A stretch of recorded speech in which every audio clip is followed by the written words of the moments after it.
Today, we're exploring the key ideas from Open to Desire by Mark Epstein, MD.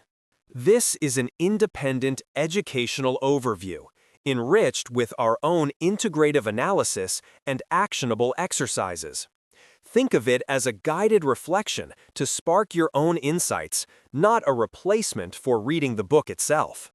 This overview explores a transformative perspective on human longing, challenging the widely held belief that desire is inherently a source of suffering. Instead, it posits that true discomfort stems not from yearning itself, but from a persistent, often unconscious clinging to particular outcomes or objects. This distinction is pivotal.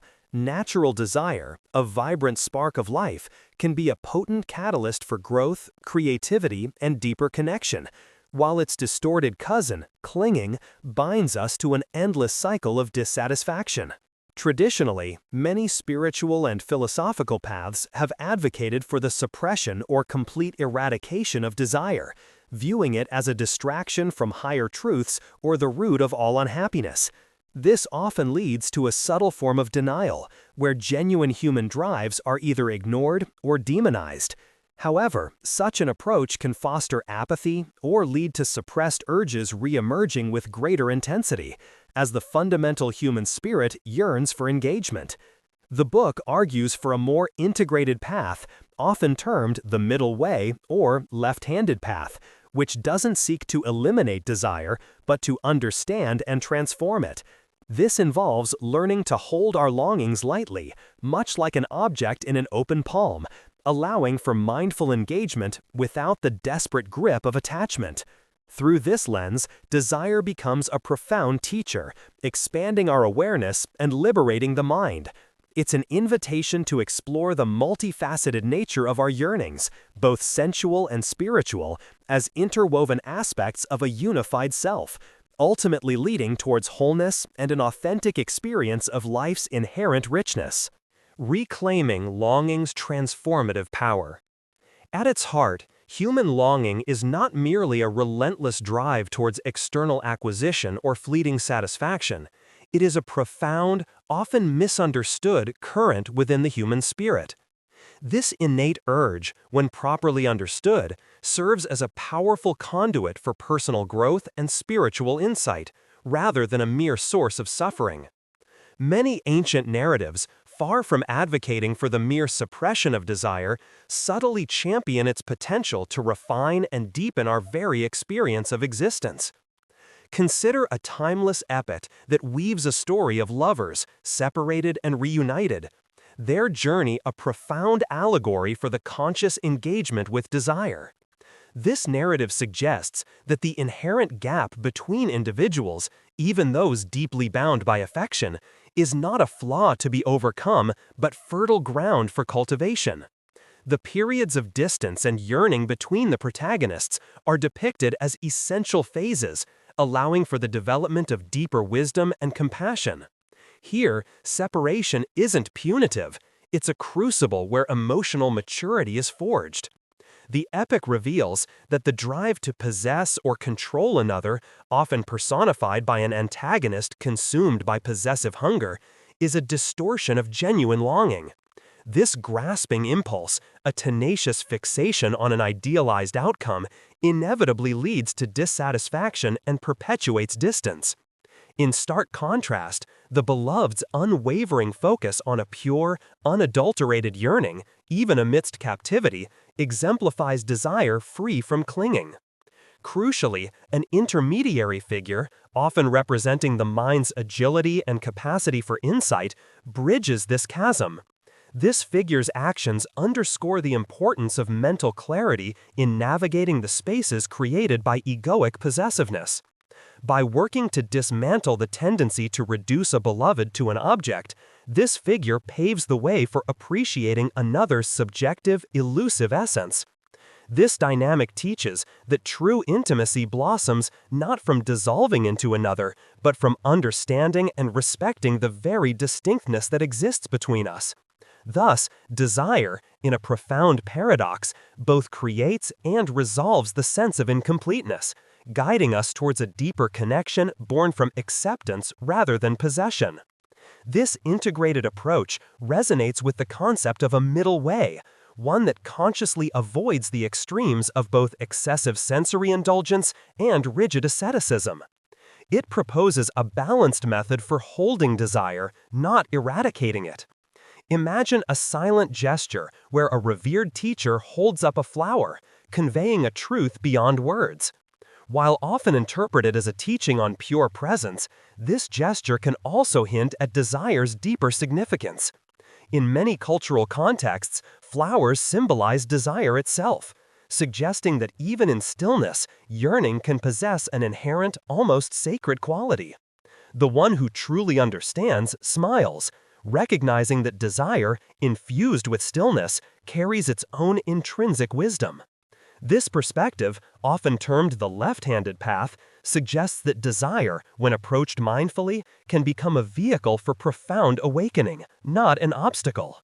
The suffering we experience, therefore, is not inherent to desire itself, but to our tenacious clinging to specific outcomes, a craving for a controllable, lasting satisfaction. When observed mindfully, desire, even in its often elusive and dualistic nature, gratifying yet potentially frustrating, becomes a source of insight. Embracing the full spectrum of longing, including its inherent imperfections and the inevitable gaps between expectation and reality, allows for a deeper appreciation of life and a profound liberation of the mind.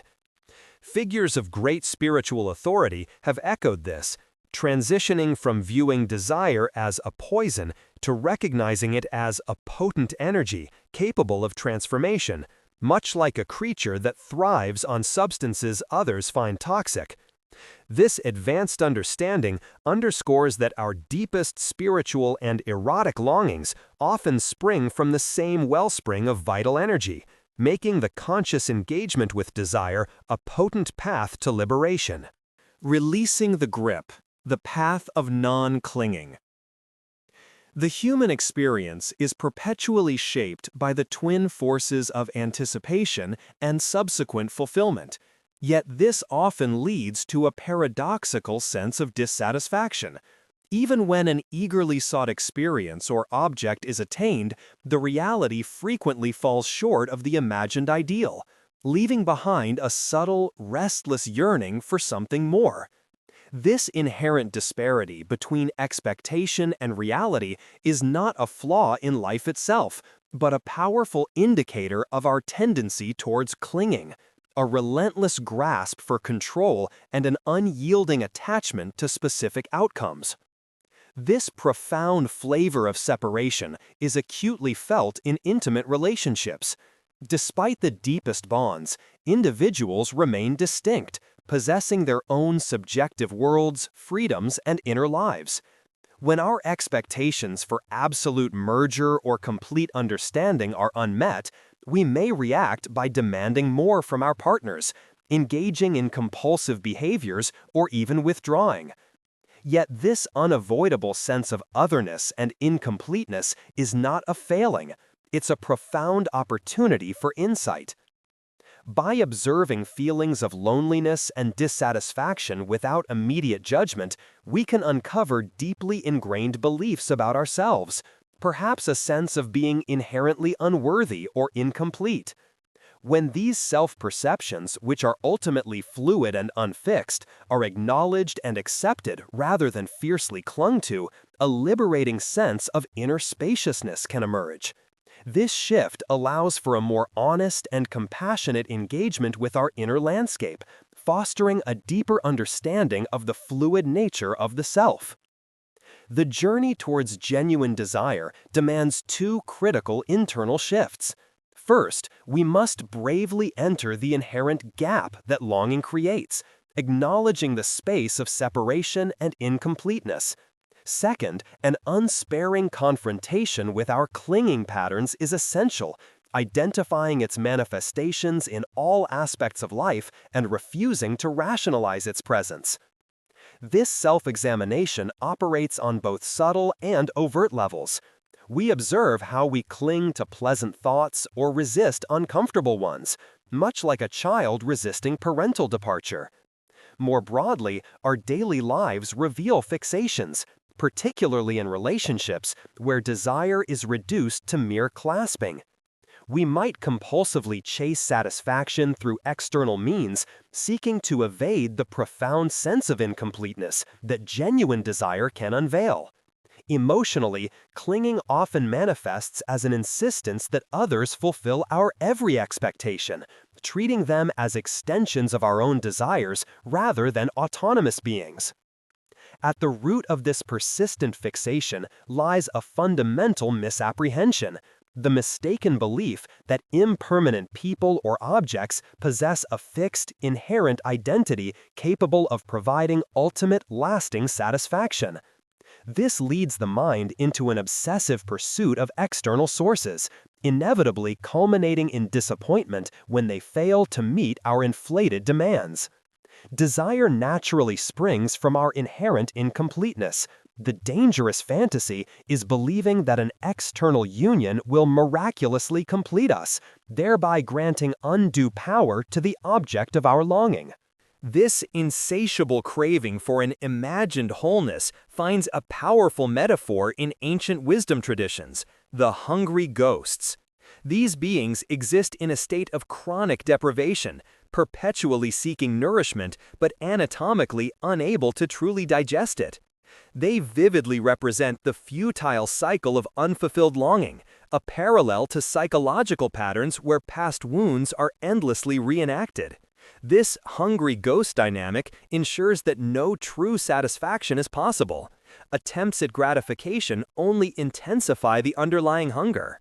For those caught in such cycles, a form of renunciation often becomes the necessary intervention. This is not a rejection of desire itself, but a deliberate letting go of the compulsive, unsatisfying pursuit driven by clinging.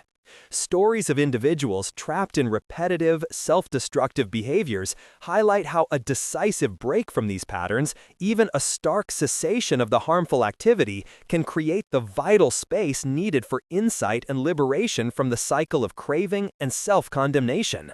Ultimately, this renunciation of clinging is a vital first step, a process akin to grieving past pain, and a prerequisite for achieving genuine, unfettered desire.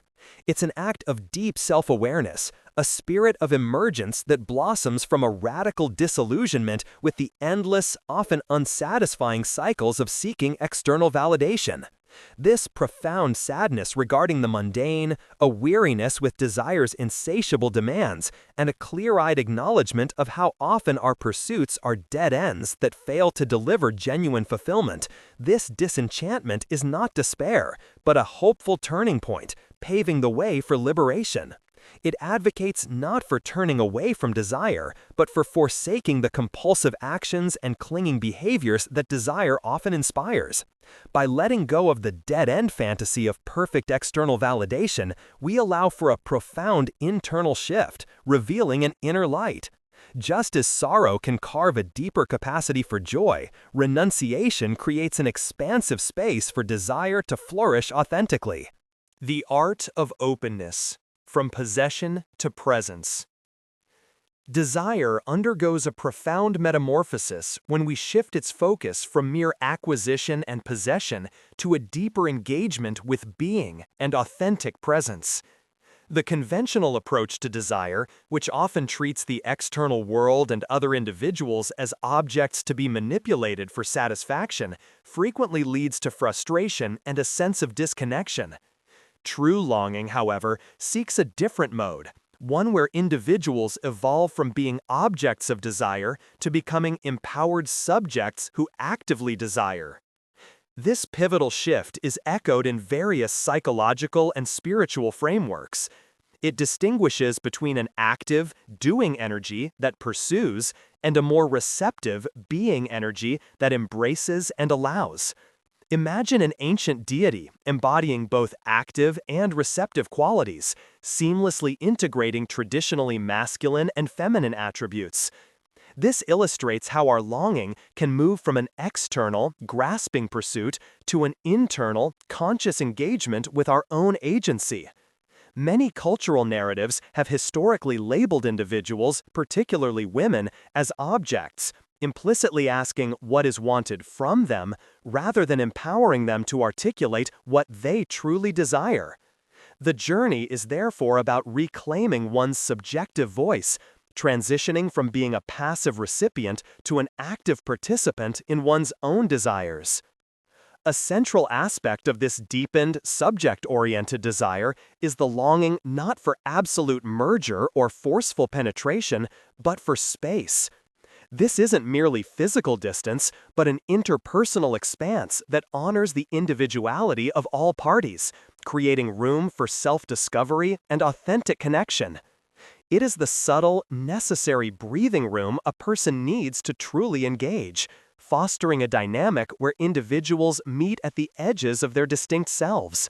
This concept is beautifully illustrated by the aesthetics of certain gardens, where elements are intentionally obscured to inspire imagination and a sense of endless discovery, cultivating vastness within a small enclosure within our relationships.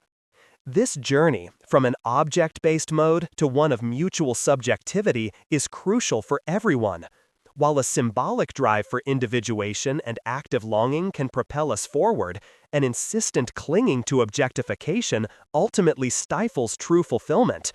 When we engage with others as subjects, recognizing their inherent unpossessibility, we create room for continuous inspiration and authentic connection. This giving space allows desire to flourish, nurtured by the mystery of the other's unrevealed depths. It's a lifelong process, cultivated through deep relationships or contemplative practices, teaching us that disappointment arises when we treat others as mere objects. Using this frustration as a catalyst, we learn to appreciate partners for who they are, rather than for who we wish them to be. Ultimately, what people truly seek is to be found and recognized as subjects, not captured as objects. It is an ongoing discovery, a cherished capacity for being that emerges when the drive to do gives way to a deeper presence, allowing desire to dwell in the expansive space of mutual recognition. This transformative shift thrives within a facilitating environment, a supportive setting where defenses can be lowered, allowing one to simply be without the burden of anxiety. It promotes the exploration of one's inner world and a reconciliation with the paradoxes of connection and separation. Within this environment, a crucial phenomenon called transitional experiencing emerges. This state, akin to a child's imaginative play, allows for the fluid blending of internal and external realities, relaxing rigid ego boundaries and fostering creative expression. This intermediate area becomes accessible when desire moves from a hurried, possessive grasping to a patient, spacious engagement with experiences, leading to deeper intimacy. Cultivating this facilitating environment for oneself or for others allows for a relaxation of expectations and a deeper, more passionate engagement with the world. It means expanding our understanding of desire, moving away from clinging and control towards an openness to constant surprise. This path, often associated with a left-handed approach, encourages embracing a state of being rather than constant doing or seeking control. It prompts us to move beyond rigid likes and dislikes, finding relief from suffering by mastering the art of not clinging. This wisdom, traditionally cultivated through solitary contemplation, can also be practiced within the world, even through deeply sensual experiences, by engaging honestly with desires rather than renouncing them. Ultimately, desire, when appreciated not as a prelude to possession, but as a mode of appreciation in itself, can reveal the luminous, indefinable, clear, and empty of self nature of reality. It's about embracing the transient and ungraspable quality of experience, allowing the mind to flow and discover a deeper, already present unity. Integrative Analysis and Implications. This profound exploration of desire challenges us to fundamentally reconsider its role in our lives, moving beyond simplistic notions of good or bad, sacred or profane. The core insight is that suffering arises not from the inherent human capacity for longing, but from our unconscious and often desperate clinging to specific outcomes, to an imagined wholeness, or to the fixed nature of fleeting experiences. By distinguishing between genuine desire and this tenacious attachment, the book opens a path to liberation that integrates rather than rejects the full spectrum of human yearning. The journey outlined is one of continuous refinement, demanding both introspection and courageous engagement with the world. It begins with the crucial act of identifying our clinging patterns, those subtle and overt ways we try to control, possess, or define what is inherently fluid and ungraspable. This process, akin to a spiritual renunciation, is not about denying ourselves pleasure or connection, but about letting go of the compulsive, unsatisfying pursuit of an external fix. This spirit of emergence is a hopeful turning away from dead-end fantasies, recognizing that true fulfillment cannot be found by coercing others or reality to conform to our expectations. It creates a vast inner space, much like a gardener clearing weeds to allow intended plants to flourish. A significant implication is the reevaluation of intimate relationships. The flavor of separation, the inevitable distinctness and occasional loneliness experienced even in deep connections, is reframed from a source of disappointment into a fertile ground for growth.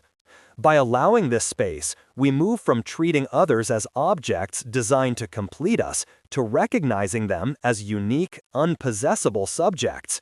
This shift from object to subject is central, fostering an appreciation for the inherent mystery and freedom of others, allowing for genuine empathy and a love that is inspired by presence rather than burdened by demands. It emphasizes the feminine energy of receptive presence and the profound longing for space that enables both partners to thrive as individuals. Furthermore, the book posits desire as an impersonal, even divine force. Detaching from the idea that our desires are solely ours to control or judge allows for a sense of wonder and releases the burden of self-condemnation. This perspective acknowledges that longing itself can be a sacred thread connecting us to a larger, unifying reality. Even emotions traditionally seen as negative, like anger, are reframed as inevitable aspects of aliveness, capable of fostering deeper empathy when navigated with acceptance rather than suppression. The ability to withstand the inevitable frustrations and destructive impulses within relationships without collapsing or retaliating is what allows genuine intimacy to blossom, built on mutual recognition of indestructible freedom. The practice described is a left-handed path that champions mindful immersion and deliberate engagement rather than hurried consumption. It encourages us to jump in, inch by inch, to savor the moment, and to cultivate a facilitating environment within ourselves and our relationships. This creates space for transitional experiencing, a playful, non-purposive state where ego boundaries relax, allowing for deeper insight and creative processing of life's complexities.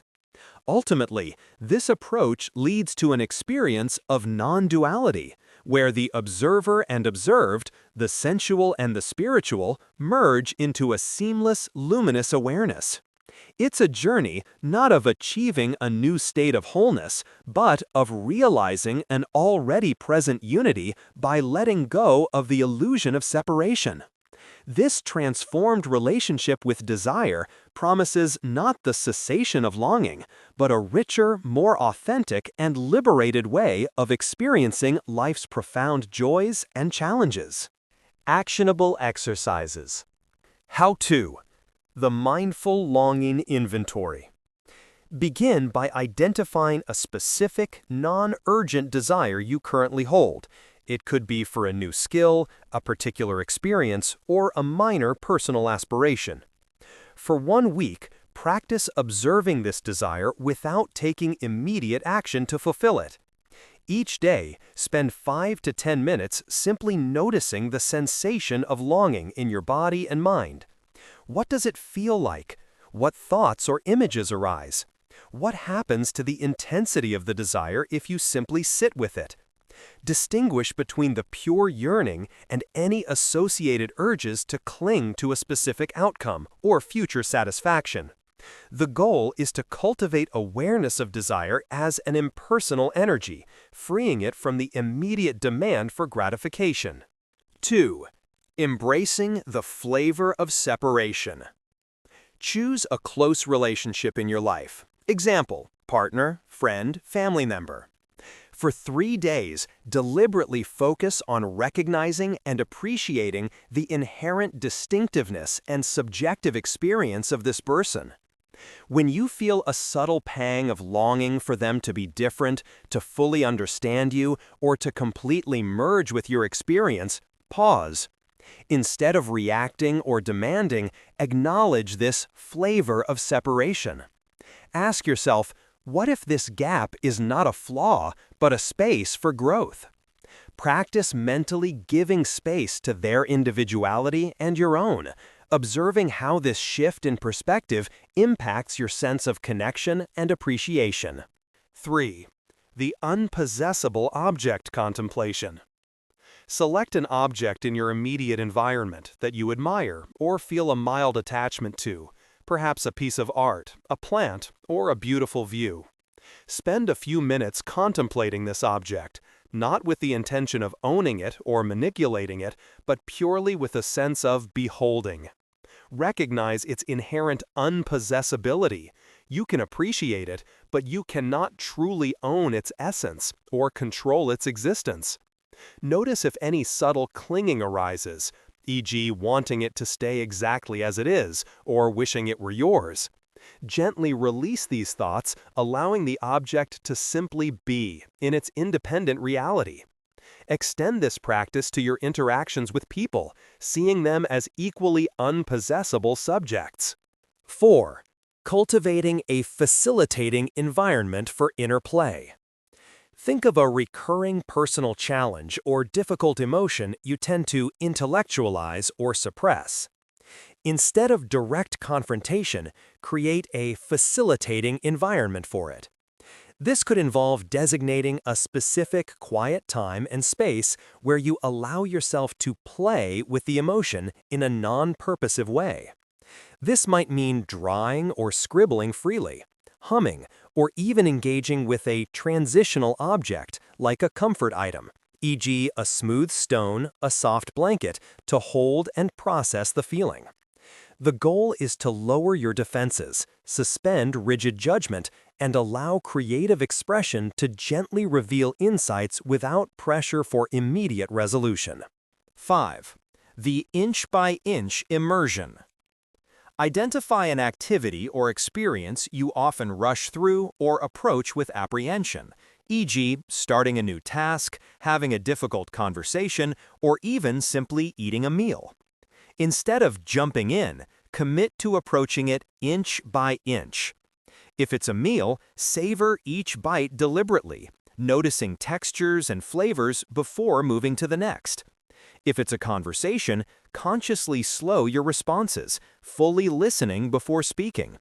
Observe how this deliberate engagement transforms the experience from a hurried completion to a mindful immersion, deepening your presence and allowing a richer appreciation to unfold. That wraps up our exploration of today's book. If even one idea here gave you something to reflect on, give it a like so YouTube knows to share more with you. And if you'd like the next insight in your feed, hit subscribe. Remember, what you heard today is our independent interpretation, enriched with analysis and exercises. The full book has far more depth, so consider reading it to experience the author's work directly. Thanks for listening to DeftU Insights, where we turn great books into tools for growth.